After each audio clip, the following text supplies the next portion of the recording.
누가복음 9장 23절 24절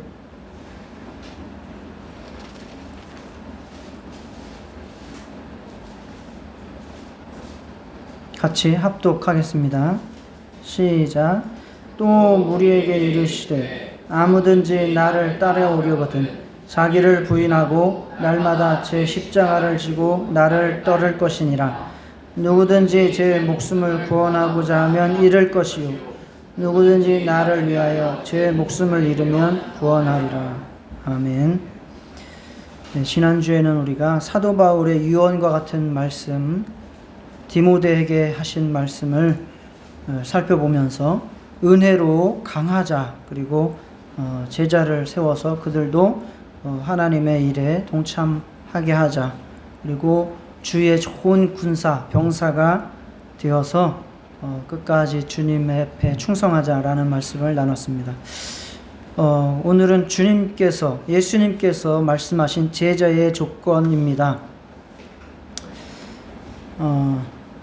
이 말씀은 우리가 너무 잘 아는 말씀이면서 또 읽을 때마다 너무 부담스러워하는 말씀입니다.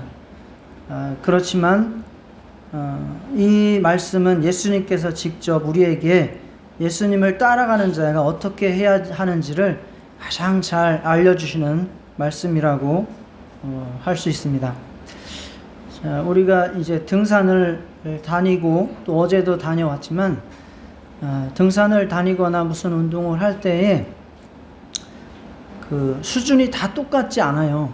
그래서 그게 이제 뭐 어떤 숙련도의 경력에 따라서 그럴 수도 있지만 또 신체적으로 타고난 것이 여러 가지로 달라서, 기능이 달라서 그렇게 이제 등산의 능력이 부족할 수도 있어요. 그래서 어떤 사람들은 굉장히 빨리 가고 더 높이 가야 만족스러운 사람이 있고, 또 그렇지 못한 사람들도 있고, 천천히 가야 되는 사람도 있고, 한 50m 가다가 또 1분 쉬고 또 가다가 또 쉬고 이렇게 가야 되는 사람도 있습니다. 이제 그런 걸 보면 신앙생활이라고 하는 것도 다 마찬가지다. 그렇습니다. 신앙생활도 모든 사람이 다 똑같은 수준으로 할 수 있는 것은 아닙니다. 누구나 다 전 재산을 포기하고 선교사로 나가야 되는 것도 아니고, 누구나 다 뭐 목사가 되고 장로가 되고 꼭 그것이 잘한다는 게 아니라 그렇게 하는 것만은 아니다. 각각 하나님께서 요구하신 분량들이 있고 수준이 있고 실력이 있고 각각 하나님께서 주신 달란트가 있을 것이다. 그래서 이제 뭐 제자 해서 우리가 배우고 익히고 하지만 이런 것들에 있어서 여러분들이 정말 하나님 앞에서 내가 완벽하지는 않다 할지라도 하나님께서 나에게 정말 조금 앞으로 나아가기를 원하시는구나 라고 하는 그런 마음을 이제 이해하시고 들어주시기를 바랍니다. 어차피 산을 시작했으면 못하는 사람도 끝까지 데리고 올라가요. 우리는 한 사람도 낙오시키지 않습니다. 기다렸다가 또 올라가고 기다렸다가 또 올라가고 거짓말도 칩니다. 여기만 올라가면 이제 정상 끝 다 올라간다고, 여기만 올라가면 이제 올라가는 거 없다고, 그렇게 한 서너 번만 속이면 다 데려갈 수 있습니다. 그렇게 해서 다 올라갔다가 또 거기 가면 또 다 좋아해요. 그렇게 죽을 것처럼 올라가도 거기 올라가면 다 좋아합니다. 그리고 또 이제 또 거기 올라가면 또 밥도 줘요. 무료급식 주는데. 그러면 거기서 또 밥 먹고 또 기분 좋게 이렇게 내려올 수 있습니다. 그것처럼 신앙생활도 어차피 여러분들 정말 시작하셨습니다. 저는 우리 교회에 나오신 모든 분들 다 예수님의 은혜로 다 하나님의 사랑받고 정말 하나님 앞에 기도해서 응답받고 다 하나님의 자녀되고 천국 백성 된 줄 확신합니다. 그래서 더 이상의 뭐 지옥 갈 염려 걱정 이런 거 붙들어 매시고 이제 내가 할 일은 정말 한 걸음 이제 하늘을 향해서 예수님 말씀대로 한 걸음 내딛는 것이구나. 목사가 앞에서 사기치는 것 같지만 옳은 길로 인도를 하는구나. 그래서 저 하늘로 올라가게 하려고 하는구나.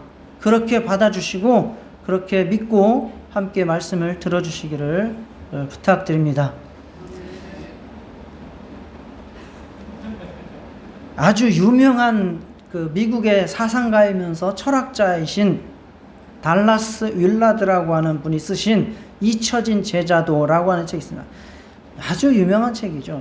그리고 이제 이거 전에 하나님의 모략이라고 하는 책도 아주 유명한 책이고, 그분이 쓰신 책에 보면 이게 나온 지가 꽤 됐어요. 그런데 이제 미국에서 일어난 일들이 한국에서 일어나려면 또 몇십 년이 지나야 일어나거든요. 그냥 딱 우리한테 맞는 그런 현상들을 이제 그 책에서 지적을 해주고 있습니다. 그거를 한번 읽어볼게요. 적어도 수십 년 동안 서구의 교회들은 제자도를 그리스도인이 되는 조건으로 삼지 않았습니다. 그리스도인이 되기 위해 제자가 되도록 요구받지도 않고 제자가 되려고 할 필요도 없으며 제자도를 향한 발전의 증거가 없더라도 그리스도인으로 남는데 아무런 문제도 없습니다. 우리 시대 기독교에서 제자도는 분명히 선택사항이 되었습니다. 사람이 주제 파악을 잘해야 되죠. 주제 파악해보시면 주제가 뭡니까? 이 문단의 주제가 뭡니까? 예수 믿는 사람들이 제자도는 싫어한다. 그것이 요즘 교회의 당연한 트렌드가 돼 있다 라고 말하는 것이 문맥입니다. 그러면서 이분이 하시는 말씀은 그거예요. 그리스도인이 되는 것은 제자로 살아가는 것과 전혀 다른 내용이 아니다. 한 가지다. 그래서 우리가 예수를 믿었다면 예수님을 따라 살아가기를 힘써야 한다라고 하는 이야기죠. 오늘 우리에게 주시는 예수님의 말씀도 똑같습니다. 자, 보세요. 무리에게 이르시되 아무든지 이래요. 아무든지. 이 앞에 우리가 읽은 본문 앞에 보면 예수님께서 제자들에게 물으시는 게 나옵니다. 사람들이 나를 누구라 하느냐? 그리고 너희들은 나를 누구라 하느냐? 이렇게 물으시고 나서 나는 이제 많은 고난을 받고 장로들과 대제사장들과 서기관들에게 버림받아 죽임을 당하고 제3일에 살아나야 하리라. 이 말씀을 하시고서 제자들에게 아무든지 나를 따라오려거든 이라고 말씀하신 겁니다. 아무든지. 그리고 앞에 누구에게 말했어요? 23절 초반에 누구에게 말했어요? 제자에게 말한 게 아니에요. 무리에게 말했어요. 무리에게 아무든지. 이게 윌라드 말씀하신 거하고 똑같죠. 누구든지 아무든지 무리 나를 따라오려거든. 그리고 이게 세 가지의 그 동사가 나오는데 다 우리나라 성경보다 더 명확하게 명령. 세 가지예요. 첫째는 나를 따라오라. 그거는 맨 마지막 절에 나와요, 사실은. 그 23절 맨 마지 십자가로 나를 따를 것이니라. 그렇죠? 따를 것이니. 따르라. 두 번째는 자기를 부인하고죠. 자기를 부인하라. 세 번째는 날마다 제 십자가를 져라. 이 세 가지가 결국은 예수님께서 예수님을 믿는 자들에게 요구하시는 제자도다. 제자의 조건이다. 이렇게 우리가 믿고 또 살펴볼 수 있도록 하겠습니다. 우리가 정말 제자 되기를 원하고 그래서 제자 되기 위해서 결단할 수 있는 오늘 이 시간이 될 수 있기를 축복합니다. 그래서 첫 번째, 제자의 조건, 나를 따라오라. 예수님께서 요구하는 첫 번째 제자의 조건입니다. 이 성경, 우리가 23절을 한번 성경 있으신 분들을 보세요. 이게 어떻게 돼요? 예수님의 말씀만 보면 나를 따라오려거든, 그리고 맨 마지막에 나를 따를 것이니라, 이렇게 돼요. 나를 따라오려거든 나를 따를 것이니라예요. 이게 무슨 말이냐? 예수님을 따르기 위해서는 뭐가 있어야 된다? 따라오려거든. 여기에 뭐가 들어가 있어요? 원함이 들어가 있는 거예요. 원함. 네가 소원하느냐, 그것이 예수님을 따르는 첫 번째 조건이다라는 거예요. 자, 이게 원어를 제가 한번 봤어요. 따라오려거든. 이게 우리나라는 다 한 단어예요. 그죠? 따라오려거든. 그래서 원어를 보니까 이게 한 단어로 이렇게 딱 나올 줄 알았는데 아니라 단어가 몇 개가 뭉쳐져 있어요. 첫 번째는 무, 그 다음에 오피스, 오피소, 그 다음에 엘코마이, 델로, 에이. 이게 5단어가 합쳐져 가지고 나를 따라오려거든이 됐더라고요. 그 중에서 가장 핵심이 되는 게 뭐냐면 델로의 델로. 이 델로가 원하다, 바라다, 하고자 하다, 좋아하다, 기뻐하다. 이 단어의 핵심이에요. 예수님을 따르기 위해서는 첫 번째로 네가 나를 따라오기를 좋아해야 된다. 나를 따라오기를 원해야 한다. 네가 따라오기를 기뻐해야 된다. 네가 나를 따라오기를 사모해야 된다라는 거예요. 그 사모함이나 원함이 없으면 우리는 예수님을 따를 수 없어요. 기독교 믿음이라고 하는 것은, 신앙생활이라고 하는 것은 어차피 자발적인 겁니다.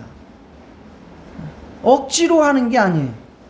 그렇기 때문에 신앙생활에 있어서 성령께서 우리 안에서 주시는 이 자발적인 주님을 따르고자 하는 원함, 소망, 소원이 우리 안에 있기를 간절히 축원합니다. 우리가 주님을 잘 따르지 못하는 가장 근본적인 원인, 그것은 바로 우리가 주님을 따르고자 하는 마음이 없기 때문일 거예요. 마음이 식어버렸기 때문일 거예요. 예수님을 쫓았던 많은 무리들 있었어요. 그들이 예수님을 따라다닌 것은 예수님이 어떤 것을 좋아서 따라다닌 거예요. 무리들은 먹을 것을 주고 병을 고쳐주고 뭐 아주 뛰어난 어떤 초인적인 인간 같고 막 이래가지고 신기해하고 막 이래서 따라다닌 사람들이 하여튼 많았어요. 어쨌든 그들은 자발적으로 따라간 거예요. 그리고 제자들은 조금 더 고차원적인 예수님을 알고 따라갔어요. 정치적 지도자, 종교적 지도자, 그들의 정신적 지도자, 뭐 이렇게 우리를 구원해 줄 어떤 메시아, 이런 것들을 기대하고 예수님을 따라 나섰어요. 그러나 우리는 그런 정도의 차원이 아니라 정말 더 고귀하고 영원하신 하나님 예수님을 우리가 알고 있지 않습니까? 예수님이 어디에서 오셨는지 알고 있지 않습니까? 예수님이 누구신지 알고 있지 않습니까? 예수님이 오셔서 무슨 일을 하셨는지 알고 있지 않습니까? 예수님이 왜 죽으셨는지 알고 있지 않습니까? 예수님이 지금 어디로 가셨는지 알고 있지 않습니까? 모르는 사람 저는 한 명도 없다고 확신합니다. 할렐루야.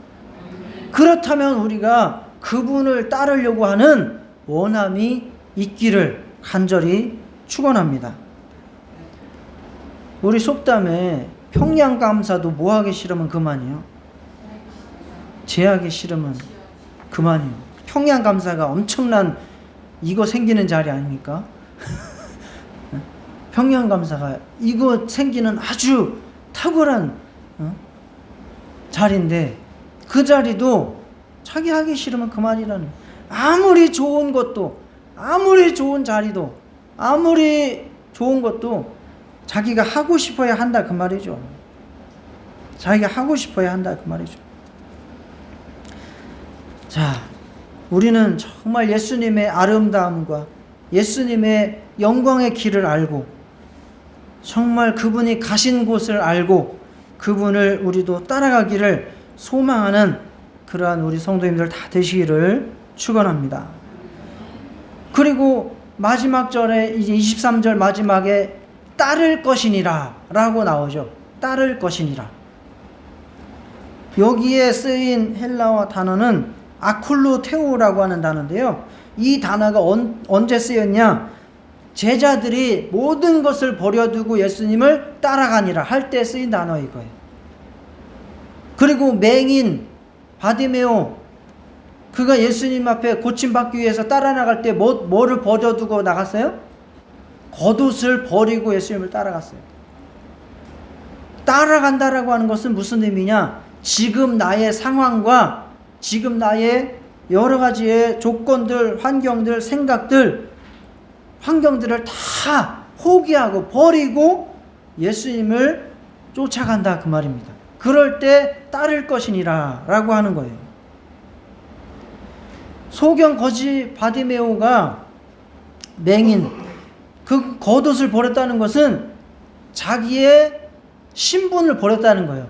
그 당시에는 맹인이 구걸해서 먹고 살기 위하도록 겉옷을 입고 다니는 그런 징표가 있었어요. 그런데 그것을 벗어버렸다는 것은 나는 이제 예수님 아니면 내 삶에 의미가 없습니다. 예수님께 모든 희망을 걸었습니다.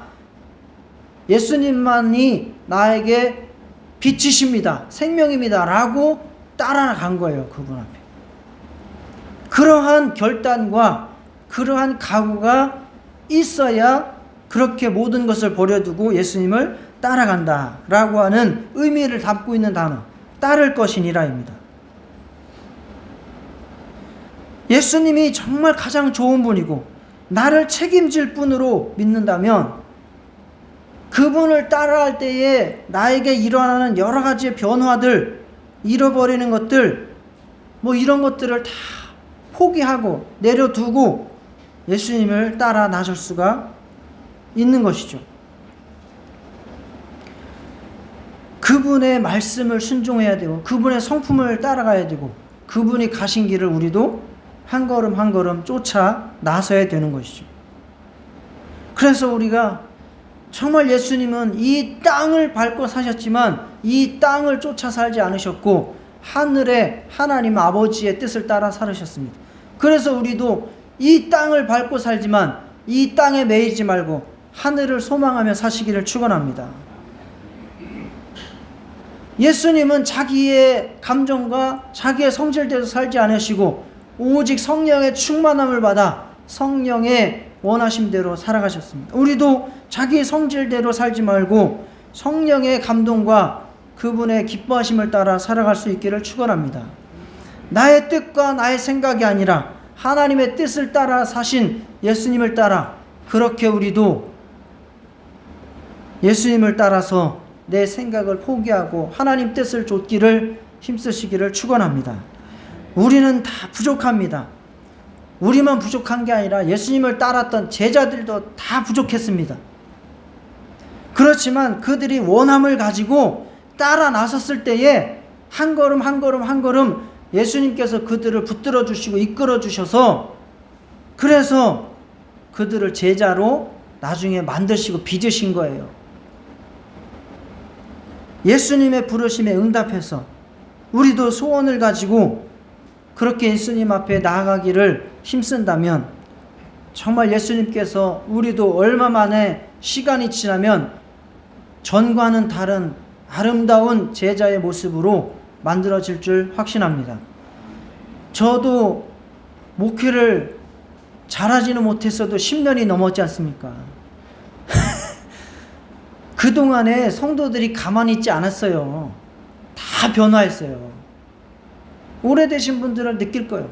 다 변화하셨어요. 육체만 변화한 게 아니라 영적인 수준도 다 변화하셔서 크든지 적든지 다 진보가 있었어요. 생각의 진보, 믿음의 진보, 열심의 진보 다 나타났습니다.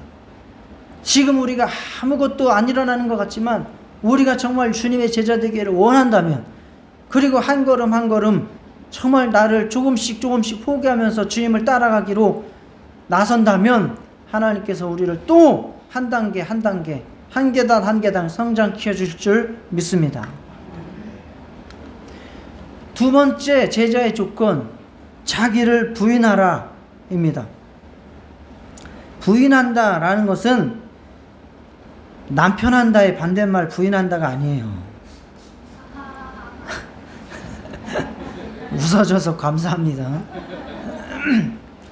부인한다라는 것은 원어로 이래서 원어를 써야 돼요. 한자를 쓰고 원어를 쓰는 이유는 우리나라에서 헷갈리게 하는 해석이 있기 때문에 그런 겁니다. 부인한다라는 말은 아르네오마이인데요. 이 말은 거부하다, 거절하다, 다투다, 부정하다라는 거예요. 쉽게 말해서 강력하게 거부한다, 거절한다는 뜻이에요. 즉, 나 자신을 내려놓고 누군가를 쫓아간다 라는 말이 바로 부인한다. 삶 속에서 뭔가를 내려놓고 포기하는 일이 굉장히 어려운 일입니다. 다 알죠? 습관 한번 버리는 게 얼마나 어렵습니까? 습관 정말 안 고쳐집니다. 말 한마디 고치는 것도 어렵습니다. 그런데 나를 부인하는 것이 쉽겠습니까? 세상 사람들 뭐 건강을 위해서 다이어트 하겠다고 올여름에 여기였대 저기였대 가야 되는데 광고를 들으신 분만 이해하실 거예요. 가야 되는데 몸매 관리해야 된다고 이제부터 다이어트 시작한다고 하루에 한 끼만 먹고 뭐 운동한다고 그거 쉽습니까? 성공하는 사람 진짜 100에 하나 있을까 말까죠. 나는 뭘 위해서 나는 시간을 절약해야 된다고 그래서 드라마를 끊겠다고 뭘 끊겠다고 각오하지만 그거 이루어가는 게 굉장히 어렵습니다. 왜? 자기 부인하는 게 그만큼 어렵다는 거죠. 엄청난 결심과 실행력이 있어야 가능하죠. 근데 주님께서도 나를 따라오려거든 자기를 부인하라. 너 자신을 내려놓고 포기하라. 라고 말씀하시는 겁니다. 그래서 신앙생활을 쭉 이렇게 보면요. 제일 어려운 게 자기 부인이에요. 예를 들어서 열심히 하는 것보다 더 어려운 게 자기 부인입니다. 열심히 하는 것, 전도 열심히 하고, 봉사 열심히 하고, 헌금 열심히 하고, 열심히 하는 것 할 수 있어요. 그죠? 할 수도 있어요. 다 할 수 있다는 게 아니라 할 수도 있어요. 그런데 그거보다 더 힘든 게 뭐냐면 자기 자존심을 내려놓는 게 더 힘들어요. 자기 자존심을 내려놓고 자아를 포기하는 것이 더 힘들어요. 내 성향을 내려놓고 내 자존심을 포기하고 내 생각을 포기하고 주님의 원하심을 따라서 살아가는 것은 정말 인간 열심 내는 것보다 더 힘들어요. 왜냐하면 열심은 내 자아를 가지고도 열심을 낼 수 있기 때문에 그래요. 내 자아를 포기하지 않고도 열심히 할 수 있어요. 그죠? 그런데 정말 주님의 말씀 앞에서 나를 포기해야 되는 경우는 정말 그게 힘든 거예요. 그래서 신앙이 뛰어나다. 신앙생활을 정말 잘하는 분이다 라고 평가할 때는 능력이 있고 뭘 열심히 해서 뭘 이뤘고 뭐 했다 이런 것보다 얼마나 성령께서 그분의 혼과 즉 생각과 육체를 지배하고 있는지를 봐야 돼요. 그래서 고수는 뭔가 열심히 하는 사람이 고수가 아니라 마음이 다 내려진 사람이 고수예요. 열심히 할 때도 있죠. 그렇지만 그 단계를 넘어서서 이제 주님 앞에 모든 것을 내려놓고 주님께서 다 하십니다. 주님께서 다 하십니다.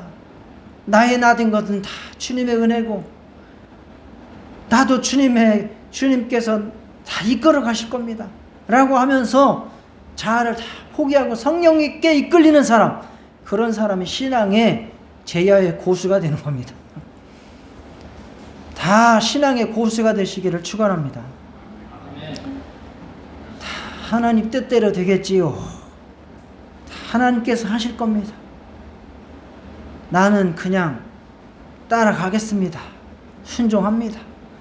이제 어떤 이러한 자기의 자존심과 자아를 내려놓는 이러한 것들이 바로 자기를 부인하는 그러한 믿음이죠. 그래서 이 제자라고 하는 게 제자 하니까 조금 말이 어렵지만 학생이란 뜻이에요. 학생은 배우는 사람 아닙니까? 학생. 그리고 옛날 뭐 요즘도 잘 안 도제라는 말 있죠? 도제. 도제라는 말 아세요? 뭐예요? 도제가 뭐예요? 장인과 제자? 장인과 사위 아니야? 장인과 제자예요. 예, 장인과 제자 맞아요. 그게 무슨 의미냐면 어떤 특수한 기술을 가진 장인이 기술자가 그 기술을 전문 지식을 제자 한 사람을 데려다가 교육시키는 방식을 도제식 교육이라 그러는 거예요. 도제식. 같이 먹고 자고 생활하면서 그 사람에게 특수한 지식과 특수한 기술을 가르쳐 주는 거를 이제 도제식 교육이라고 하고, 그렇게 배우는 것을 도제라 그래요. 그런 제자를 도제라 그래요. 그러니까 우리도 예수님의 도제죠. 우리 예수님의 학생입니다. 우리는 가르침을 받아야 되고, 스승이신 우리의 도제의 스승이신 예수님을 우리가 따라가야 됩니다. 배워야 됩니다. 그런데 그분이 뭐 옛날 드라마나 뭐 영화들 보면 그러한 도제식 교육을 하는 장면들이 나와요. 그러면 그들에게 기술을 가르쳐주고 뭘 열심히 하도록 하고 하는데, 가장 핵심적인 그 테스트를 해요. 가장 핵심적인 테스트가 뭐예요? 자기가 키우는 제자의 자존심을 건드려 보는 거예요. 그 자아를 무너뜨려 보는 거예요. 과연 얘가 나의 가르침을 기술적으로만 받아서 행하는 사람인가? 아니면 진짜 정신적으로 나의 이런 정신, 문화까지 다 받아들인 놈인가? 라를 테스트하기 위해서 제자의 자존심을 건드려 보고 자아를 깨트려 보는 거예요. 일부러 트집을 잡는 거예요. 일부러. 말도 안 되는 걸로. 그래서 그 사람이 그 시험에 통과하면 제자가 되는 것이고, 그 시험에서 통과되지 못하면 어느 정도까지의 기술만 익힌 사입이 사꾸라가 되는 거예요. 그래서 자기는 나름대로 뭘 배웠다, 누구한테 배웠다라고 해서 나가겠지만 실질적으로 그분의 도제는 아닌 거예요. 그게 바로 자기 부인의 굉장히 중요한 그 예수님의 명령입니다. 제자의 조건입니다. 쇼 토마스 목사님이 쓰신 당신은 제자입니까? 라는 이제 책에 이런 글이 나와요. 우리는 주님을 위해서 불편한 것을 감수하려고 하지 않습니다. 우리는 주님을 위해서 우리의 일상을 변화시키려고 하지 않습니다. 예수님 때문에 내 명성에 지장 가는 것을 원하지 않습니다. 예수님 때문에 물질적으로 손해보는 것을 감수하려고 하지 않습니다. 우리는 누구에게 예수님에 대해 말하려 하지 않습니다. 왜?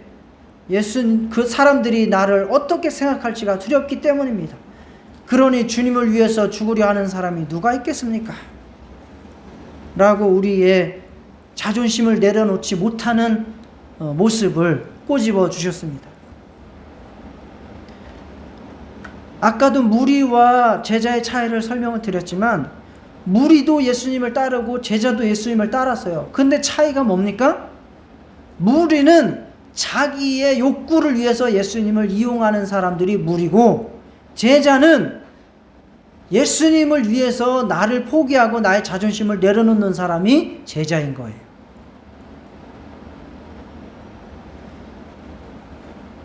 우리 모두 정말 주님 앞에서, 사람들 앞에서는 뭐 그렇게까지 할 필요가 없을 때도 있어요. 그러나 주님 앞에서, 주님의 일 앞에서 우리의 자존심도 내려놓고 나를 포기할 수 있는 제자의 조건, 부인할 수 있는 믿음을 가질 수 있기를 축원합니다. 세 번째 제자의 조건, 십자가를 지라. 십자가를 지는데 날마다 지라요. 날마다. 자기 십자가를 지고 라고 말씀하고 있습니다. 날마다 자기 십자가를 지라. 십자가라고 하는 말은 치욕과 저주의 상징입니다. 나무에 달린 자마다 저주받은 자라라고 신명기에 나오고 갈라디아에서도 인용하지 않습니까?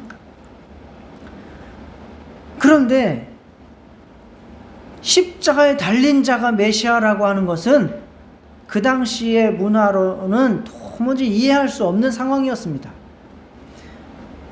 그러나 예수님이 지신 십자가가 정말 치욕과 조롱의 십자가가 아니라 인류를 구원한 십자가, 정말 원수의 그 악함을 드러내어 박살낸 십자가, 온전히 하나님 앞에 영광을 돌린 십자가라고 한다면 우리는 그 십자가에 대한 태도가 달라져야 됩니다. 이 세상에서 누구에게 정말 계속해서 무언가를 지기만 하고 주기만 하고 낮아지기만 해야 되고 대신 뭘 감당해야 되고 그런 삶을 사는 것이 이 세상 사람들이 볼 때에는 굉장히 억울하게 보이고 연약하게 보이고 실패한 것처럼 보일 거예요. 그렇지만 주님의 말씀 따라서 그렇게 살아가는 그 사람의 결과가, 그리고 그 믿음이 어떠한 믿음을 가지고 있는지 안다면 우리는 예수님께서 십자가를 지신 것처럼 우리도 마땅히 자기 십자가를 날마다 지고 따라야 할 것입니다. 십자가의 비밀을 알고 우리도 십자가 질 수 있는 제자의 조건을 갖추어 갈 수 있기를 축원합니다. 이 십자가를 지는 것은 선택사항이 아니라는 거예요. 마태복음 10장 38절에 이렇게 말씀합니다. 또 자기 십자가를 지고 나를 따르지 않는 자도 내게 합당하지 아니하니라. 그러니까 거꾸로 말하면 뭐예요? 나에게 합당한 자는 자기 십자가를 지는 사람이니라 예요. 우리는 다 예수님께 합당한 자가 되고 싶은 거예요. 그러면 필수적으로 십자가를 질 수밖에 없다는 이야기입니다. 우리가 잘 알고 또 존경하는 독일의 디트리 보니퍼라고 하는 목사님, 그 나치에 저항하다가 결국 순교를 당하신 이 목사님, 제자도라고 하는 책에서 이렇게 말씀하십니다. 주님이 우리를 부르실 때는 주님을 따라 죽으라고 부르는 것이다. 결국 우리가 십자가를 져야 된다라고 하는 말씀을 그분의 신앙관으로서 우리에게 강력하게 도전해 주신 말씀입니다. 주님을 위해서, 그리고 교회를 위해서, 영혼들을 위해서 수고하고 희생하고 목숨을 잃는 자는 주님께서 구원하시되 영원한 영광과 함께 구원하실 것을 믿습니다. 이 땅에서 십자가를 진 그 십자가의 무게는 하늘에서 영광의 면류관의 무게로 바뀔 것을 확신합니다. 로마서 8장 18절에 약속해 주셨지 않습니까? 이 땅에서 고난받는 것, 그거 얼마나 큰 하늘에서의 영광으로 하나님께서 갚아주실 것이다 라고 말씀하고 있지 않습니까? 그래서 이 땅에서의 고난은 좋게 비교할 수 없다는 거예요. 하늘의 영광과. 어제 등산을 갔는데 산 정상은 아니고 우리가 이제 목표치로 한 그 정상에 가서 점심을 먹었습니다. 제가 아침에 이제 유튜브에 사진을 올려서 좀 보셨죠? 거기에 밥을 싸우고 미역 귀때기부터 시작해서 장도 2가지에 쌈에 그 다음에 또 여러 가지 반찬들 김치도 몇 가지 또 있었는데, 가자미 볶은 건가 해서 무친 거, 그 무겁고 한 것을 새벽부터 준비를 하실 뿐만 아니라 그거를 가방에다 싸가지고 비가 오는데 우산을 쓰고 그거를 짊어지고 산꼭대기까지 2시간 동안을 십자가를 지듯이 그 가방을 지고 와가지고 이제 옥상에서 펼쳐놓고 이렇게 같이 아주 맛있게 꿀맛을 먹었어요. 그 생각을 했어요. 저는 십자가를 지시고 예수님처럼 하시는, 이렇게 한 사람이 십자가를 지니까 그 십자가를 진 것 때문에 이렇게 다 편안하게 먹고 이렇게 아름다운 교제를 할 수 있었구나. 십자가를 진다라는 것이 누군가를 위한 희생을 말하는 거죠. 누군가를 내가 대신 담당하는 거예요. 누군가의 잘못을 내가 대신 담당하기도 하고, 누군가가 갚아야 할 빚을 내가 갚아주기도 하고, 누군가가 해야 될 일을 내가 대신해 주기도 하고, 이런 것이 십자가입니다.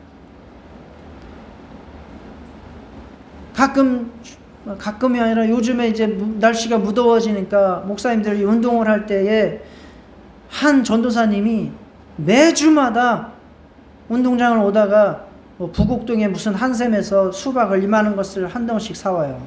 매주마다 사와요. 그래서 감사하다고, 그러면 이제 꼭 그렇게 말을 해요. 한 사람이 수고하면은 여러 사람이 행복하잖아요. 이렇게 막. 예, 당신이 십자가를 잘 치고 있네. 앞으로도 계속 잘 져주세요. 이제 그런 말은 안 하지만 이제 그런 감사의 의미를 하고 있습니다. 누군가가 그렇게 희생을 하고 담당을 해주면 그것이 정말 여러 사람의 행복이 되고 구원이 되기도 하고 여러 사람의 정말 유익이 되는 것입니다. 고통을 견디고 이겨내는 것, 그것도 십자가가 될 수도 있지만 정말 우리가 능동적으로 주님을 위해서, 교회를 위해서, 영혼들을 위해서 나를 희생하고 포기하고 그렇게 섬길 수 있는 십자가 지시는 그러한 저와 여러분 될 수 있기를 축원합니다. 예, 후안 까를로스 오르티즈라고 하는 목사님, 1990년대 이 책 안 읽은 사람이 없을 정도로 유명한 책입니다. 제자입니까? 이 책이 쓰인 배경이 있어요. 서문에 그것을 썼죠. 왜 내가 이 책을 썼는지를 설명을 하셨어요. 그분이 이제 아르헨티나 목사님이거든요. 그분이 이제 부에노스아이레스에 한 180여 명 되는 교회에 부임을 하셨어요. 그래서 아주 열심히 목회를 해서 한 2년 정도 후가 되니까 600명 정도로 교회가 성장을 했어요. 많이 성장. 그랬더니 막 사람들이 칭찬을 합니다. 당신 정말 대단하다고. 어떻게 그렇게 다 힘든데 열심히 해서 많은 영혼들을 이렇게 교회로 모으고 했느냐고. 그런데 이 목사님은 그러한 칭찬들이 칭찬같이 들리지가 않는 거예요. 무언가 마음에 걸리는 것이 있고 기도할 때마다 하나님께서 무언가 말씀하시는 게 계속 이제 다가오는 거예요. 그래서 계속 기도하는 중에 성령께서 깨웠다 깨주시는데 그게 뭐냐면, 네가 지금 하고 있는 일은 교회 성도들의 영적 성장과 성숙을 위해서 하는 것이 아니라 교회를 살찌우고 있는 것이다 라고 하는 깨달음을 주신 거예요. 그러니까 살만 찌우고 있다는 거예요. 교회만 살찌우고 교인만 살찌우고 있다. 그러면 어떻게 해야 됩니까? 그걸 가지고 이제 기도하고 고민하고, 그러면 나는 이제 어떻게 목회할 것인가 라고 고민하고 기도하면서 사역의 방향이 바뀌죠. 그런 것을 실천하고 그리고 그 열매들을 기록한 책이 바로 제자입니까예요. 후안 까를로스 오르티즈. 아르헨티나 분이라 이름이 그래요. 후안.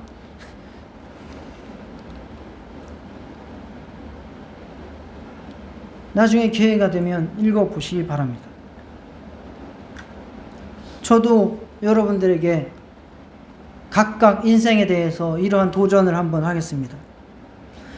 건강하게 살고 돈 잘 벌고 아무 일 없이 자식 잘 되고 평안하고 잘 사는 인생, 그거면 최고입니까?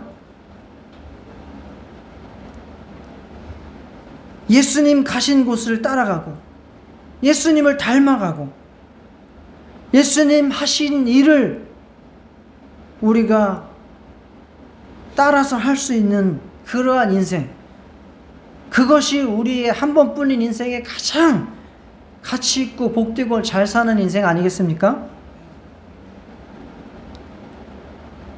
정말 좀 그렇게 내가 이제 살 날이 얼마 안 남았는데,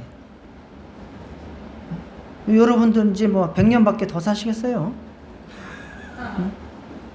얼마 안 남았는데 정말 이렇게 그냥 세상 기준 따라서 세상의 만족 따라서만 살지 않고 정말 주님 한번 닮아 보고 싶습니다. 주님 하신 일 저도 한번 해보고 싶습니다. 주님 가신 길을 따라 저도 걸어가고 싶습니다.